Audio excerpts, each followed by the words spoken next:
जय श्री कृष्ण दोस्तों, आप सभी को आने वाली अक्षय तृतीया की बहुत बहुत शुभकामनाएं दोस्तों। जी हाँ दोस्तों, अक्षय तृतीया जो है जिसे कि हम आखा तीज और धन तीज के भी नाम से जानते हैं और इस बार ये त्यौहार मनाया जाएगा 30 अप्रैल को। जी हाँ दोस्तों, वैशाख की शुक्ल पक्ष की तृतीया तिथि को अक्षय तृतीया के रूप में मनाया जाता है। तो चलिए दोस्तों, आज मैं आपको बताती हूँ कि अक्षय तृतीया पर भगवान विष्णु तथा माता लक्ष्मी की पूजा कैसे की जाए।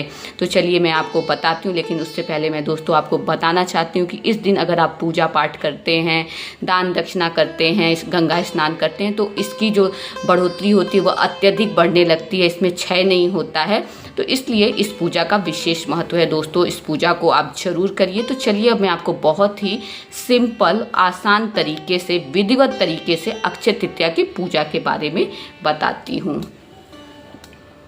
जय श्री कृष्ण दोस्तों, इस प्रकार से हम एक पाटा बिछा लेंगे, उसके बाद इस पे पीले कपड़े को डाल लेंगे। मैं आपको बता रही हूँ दोस्तों कि अगर आपके पास पीला कपड़ा नहीं है तो ऐसे में आप किसी भी लाइट कलर का आप कपड़ा इस पर बिछा सकते हैं, और लेकिन आप ब्लैक कलर और डार्क ब्लू कलर का कपड़ा नहीं बिछाइएगा। उसके बाद दोस्तों क्या करना है कि यहाँ पर हम पुष्प का आसन दे देंगे भगवान को। यहाँ पर मैं 3 आसन दे रही हूँ पुष्प का, तो यहाँ पर हम पुष्प का आसन दे देंगे। उसके बाद हम भगवान का यहाँ पर ऐसे छवि को विराजित कर देंगे इस प्रकार से। आपके पास अगर श्री विग्रह है तो आप श्री विग्रह को भी विराजित कर सकते हैं। अक्षय तृतीया पर कलश स्थापना का विशेष महत्व होता है, तो यहाँ पर हम कलश की स्थापना करेंगे। इस कलश को मैंने यहाँ कंठ तक जल भर दिया है और इसमें हमने सिक्का, सुपारी, लौंग, इलायची, अक्षत और फूल भी डाल दिए हैं, और इसे हम इस प्रकार से कंठ पे इसके मौली बांध देंगे और स्वास्तिक बना करके हम इसे भी यहाँ पर ऐसे विराजित कर देंगे। इस प्रकार से हम इसे विराजित कर देंगे। और ये जो दोस्तों हमने यहाँ पर किया है, यहाँ पर हम इस प्रकार से दीपक को रख देंगे। दीपक को रखने के दोस्तों के बारे में मैं आपको बता दूं कि दीपक को कभी भी सादा नहीं रखिए। जब भी रखिए तो यहाँ पर कुछ फूल का या फिर आप किसी अनाज का आसन दे दीजिए, या फिर छोटा सा जैसे मैंने अभी थाली रखा था आप उसमें भी उसको रख सकते हैं। तो इस प्रकार से हम दीपक को कर देंगे और दीपक को जला देंगे रख करके, क्योंकि दीपक जो है वो पूरे पूजा का साक्षी बनता है कि हमने जो पूजा तो उसका वो पूरे पूजा का साक्षी बनता है। तो इस प्रकार से हम दीपक को जला देंगे। उसके बाद दोस्तों हमें यहाँ पर इस प्रकार से यहाँ पर हम खरबूजा, तरबूजा आप जो बोलते हैं, आपके हमारे यहाँ खरबूजा बोलते हैं, इसको हम खरबूजा यहाँ पर रख देंगे, क्योंकि अक्षय तृतीया पर खरबूजा की विशेष पूजा होती है, इसलिए खरबूजा को हम इसमें जरूर शामिल करेंगे। उसके बाद दोस्तों क्या करना है, यहाँ पर हमें भगवान, जैसे हमने ये स्थापना की, भगवान श्री गणेश की भी इसी प्रकार से हम स्थापना करेंगे। अगर आपके पास भगवान श्री गणेश का फोटो है या श्री विग्रह है तो आप इसी प्रकार से आसन दे करके उनकी स्थापना कर सकते हो। और अगर आपके पास कुछ नहीं है तो ऐसे में चावल की ढेरी बना करके उस पर कसैली रख करके भी भगवान का आप स्थापना कर सकते हैं। नहीं तो आप सिर्फ मेरे जैसा आप यहाँ पर भगवान का स्मरण मात्र से भी पूजा की शुरुआत कर सकते हैं। तो यहाँ पर हम भगवान श्री गणेश का स्मरण कर लेंगे, उसके बाद हम पूजा की शुरुआत करेंगे। पूजा की शुरुआत करने से पहले दोस्तों आपको क्या करना है, इस प्रकार से हाथ में संकल्प ले लेना है कि हे श्री नारायण माता लक्ष्मी, मैं आपकी अक्षय तृतीया की पूजा करने जा रही हूँ, मेरे इस पूजा को सफलता प्रदान करिए। और इस प्रकार से आप जो पुष्प लिए हैं उसको भगवान के श्री चरणों में छोड़ दीजिए। अब आपको क्या करना है कि भगवान को जल का छींटा मारना। इस प्रकार से भगवान को जल का छींटा मारना। छींटा मारने के बारे में दोस्तों कहते हैं कि छींटा जो होता है वो एक प्रकार से सांकेतिक स्नान होता है। सांकेतिक स्नान आप चाहें तो भगवान को पूर्ण स्नान भी करवा सकते हैं अगर आपके पास श्री विग्रह है तो, और नहीं तो आप भगवान को सांकेतिक स्नान भी करवा सकते हैं, क्योंकि जो छवि है वो खराब होती है, इसलिए हमें सांकेतिक स्नान पे ही जाना चाहिए छवि के साथ। और इस प्रकार से भगवान को हमने सांकेतिक स्नान करवा दिया है। अब मैंने भगवान को ये वस्त्र स्वरूप कलावा हम लोग चढ़ाएंगे, और मैं आपको बता दूं कि मैंने इसमें इत्र लगा दिया है। तो इस प्रकार से हम भगवान को वस्त्र स्वरूप कलावा भेंट करेंगे। वस्त्र स्वरूप का लावा भेंट करने के बाद हम यहाँ पर भगवान को जनेऊ यहाँ पर चढ़ा देंगे, जनेऊ चढ़ा देंगे। उसके बाद दोस्तों यहाँ पर हम भगवान का तिलक करेंगे। तिलक के बारे में दोस्तों कहते हैं कि तिलक जो होता है हमें गोपी चंदन, इस दिन अक्षय तृतीया पर तिलक का विशेष महत्व होता है, तो चंदन का ही तिलक भगवान को करना चाहिए। तो इस प्रकार से हम भगवान को चंदन का तिलक कर देंगे।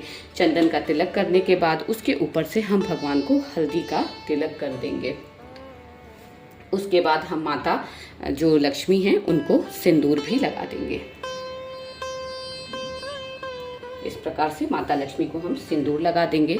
उसके बाद दोस्तों आपको क्या करना है कि भगवान को पुष्प अर्पित करना है। और यहाँ पर हम भगवान के लिए कलश, जल से भरा एक कलश रख देंगे और अब हम भगवान को पुष्प अर्पित करेंगे।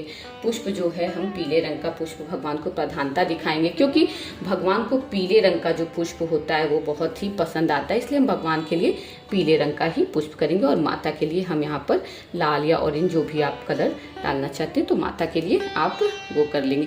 इसके बाद देखिए दोस्तों, इस प्रकार से मंजरी लगा हुआ तुलसी पत्र जो होता है वो भगवान विष्णु को अति प्रिय होता है, तो तुलसी जो होता है वो मंजरी लगा हुआ ही भगवान को समर्पित करिएगा। इसके बाद दोस्तों अब हम भगवान को नैवेद्यम जो भी होगा अर्पित करेंगे। नैवेद्यम के बारे में कहते हैं कि भगवान को नैवेद्यम जो है वो हमेशा हम अक्षय तृतीया पर मौसमी फलों का नैवेद्यम अर्पित करेंगे। तो यहाँ पर हम भगवान को जो भी मौसमी फल हैं, क्योंकि ग्रीष्म ऋतु कालीन जो होता है इसमें जो फल आते हैं उसमें काफ़ी ज़्यादा जो जल की प्रधानता होती है, तो इसलिए हम इसमें भगवान को जो होता है ग्रीष्म ऋतुकालीन फल ही चढ़ाएंगे। और उसके बाद यहाँ पर आप माता को भी यहाँ पर ये चढ़ा दीजिएगा। उसके बाद दोस्तों मैं आपको दिखा रही हूँ, यहाँ पर हम भगवान को इस प्रकार से चने का दाल चढ़ाएंगे। कहते हैं कि अक्षय तृतीया पर चने का दाल जो होता है वो स्वर्ण के समान होता है, स्वर्ण का तुल्य होता है, स्वर्ण का दान करते हैं। तो अक्षय तृतीया पर हम इस प्रकार का चढ़ाएंगे। देखिए इसकी क्वांटिटी दोस्तों अभी कम है, क्योंकि मैं आपको दिखाने के लिए यहाँ पे चढ़ा रही हूँ। बाद में आप इसमें क्वांटिटी बढ़ा करके भगवान को जो चढ़ा रहे हैं आप बाद में इसे दान में भी कर सकते हैं। तो इस प्रकार से हम इसे यहाँ पर पे दान कर देंगे। उसके बाद दोस्तों आपको क्या करना है कि ये जो धूप है, धूप भी भगवान को हम यहाँ पर दिखा देंगे।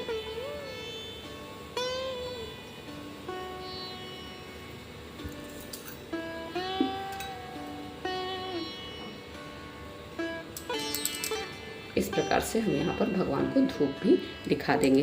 उसके बाद दोस्तों आपको क्या करना है, आपको यहाँ पर जो दक्षिणा होती है दोस्तों, दो दक्षिणा का विशेष महत्व होता है पूजा में। तो दक्षिणा हम भगवान को दे देंगे।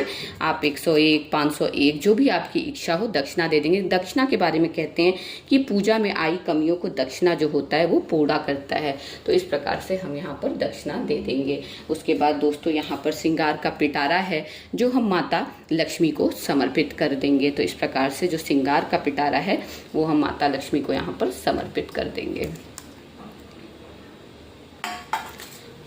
उसके बाद दोस्तों आपको क्या करना है, सबसे लास्ट में हम भगवान की आरती करेंगे। अगर आपके पास कोई कथा की किताब है तो आप कथा की किताब भी पढ़ सकते हैं, और अगर आपके पास किताब नहीं है तो ऐसे में आप भगवान की आरती कर सकते हैं।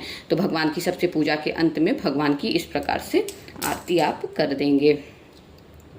आरती करने के बाद दोस्तों आपको क्या करना है, आरती को आपको ठंडा कर देना है। ठंडा करना, आरती लेकर के आपको आरती को इस प्रकार से ठंडा कर देना है। तो दोस्तों ये जो पूजा है आपकी अक्षय तृतीया की ये समाप्त होती है।